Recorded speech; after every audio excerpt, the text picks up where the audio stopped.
walk on that stage, fear and all. And the moment I opened my mouth, I felt something shift. It wasn't that the fear vanished.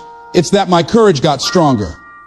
That moment taught me something powerful. Courage is like a muscle. The more you use it, the stronger it gets. Courage is not just about public speaking or chasing big dreams. Sometimes courage is about making tough decisions in your personal life. Sometimes it's about leaving a toxic relationship. Sometimes it's about quitting a job that's crushing your spirit. Sometimes it's about standing up for yourself when it would be easier to stay silent. And yes, sometimes it's about saying no to people you love, because you need to say yes to yourself. All of those require courage.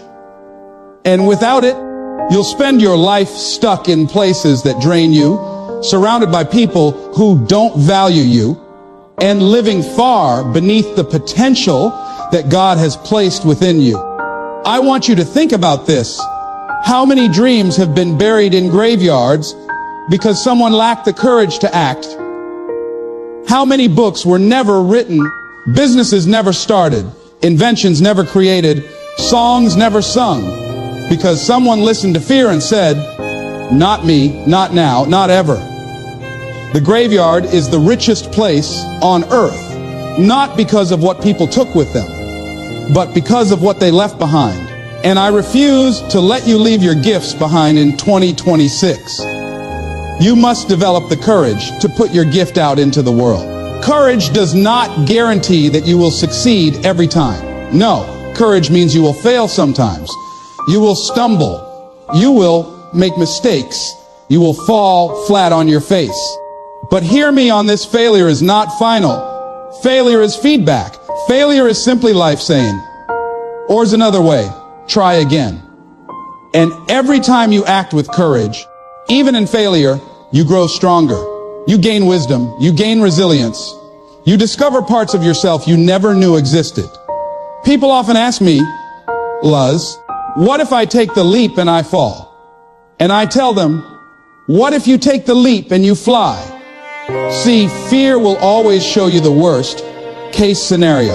Fear will always magnify the danger, the embarrassment, the rejection. But courage allows you to imagine the best case scenario. Courage allows you to say, what if it works? What if I succeed? What if this is the moment that changes everything? And that what if is worth taking the risk. In 2026, you cannot afford to sit on the sidelines of your own life. This is not the year for hesitation. This is not the year for waiting until you feel ready. You must act, and act boldly, because nothing happens until you move. You can dream all day, you can plan for years, but until you take action, nothing changes. The door of opportunity only opens to those who knock, and courage is the hand that does the knocking. So ask yourself right now, what action have you been putting off? What dream have you been postponing? What decision have you been avoiding because fear has been whispering in your ear? I dare you. No, I challenge you to step into it this year.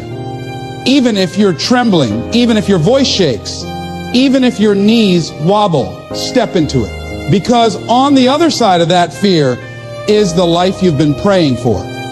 Developing courage doesn't mean you won't feel scared in 2026. It means you'll finally understand that fear is not your enemy. Fear is a compass. Fear points you in the direction of your growth. Wherever you feel fear, that's exactly where you need to go. And when you go there, when you step into that fire, you'll discover you're stronger than you ever believed. Courage is not for the chosen few. Courage is for you. And the moment you decide to act, to take that step, to trust yourself, you will unleash a power inside of you that has been waiting all along. The courage to act will not only transform your life, it will inspire everyone who sees you to rise with courage too. Master the power of discipline. Discipline is the bridge between your dreams and your reality. You can dream as big as you want. You can visualize success every day. You can talk about what you want until your throat goes dry, but without discipline, it will all remain in your imagination. Discipline is the quiet force that separates those who wish from those who achieve, those who talk from those who do, those who hope from those who live it. In 2026, if you want to focus on yourself and rise into the life you've been called to live, you must master the power of discipline. I'll tell you something I had to learn the hard way. Talent will only get you so far. Inspiration will only carry you for a moment. Motivation will ignite you, but discipline is what sustains you. How many times have people gotten excited at the beginning of a new year, full of energy, making resolutions, setting goals, and then by February they've quit? Why? Not because they didn't want it, not because they weren't capable, but because they didn't have the discipline to stay consistent when the excitement wore off.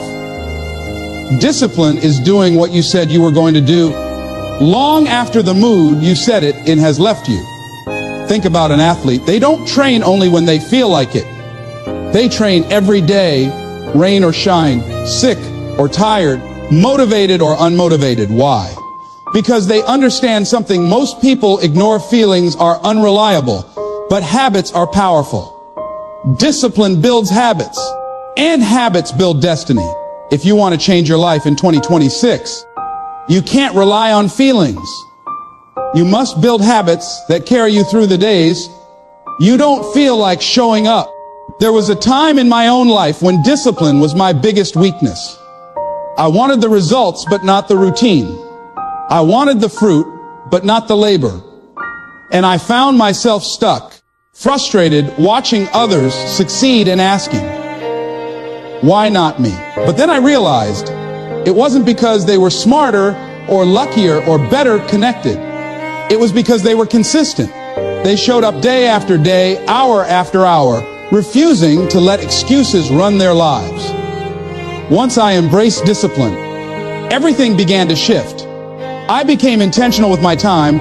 I became consistent with my habits, and slowly but surely the results began to show. Discipline is not punishment. Discipline is freedom. Freedom from regret, freedom from wasted potential, freedom from living a life that feels empty. The undisciplined person is a slave to distractions, impulses, and emotions. The disciplined person, on the other hand, is free to create, free to grow, free to become everything they're meant to be. And this is where most people get it wrong. They think discipline means you're losing something, that you're giving up fun or comfort.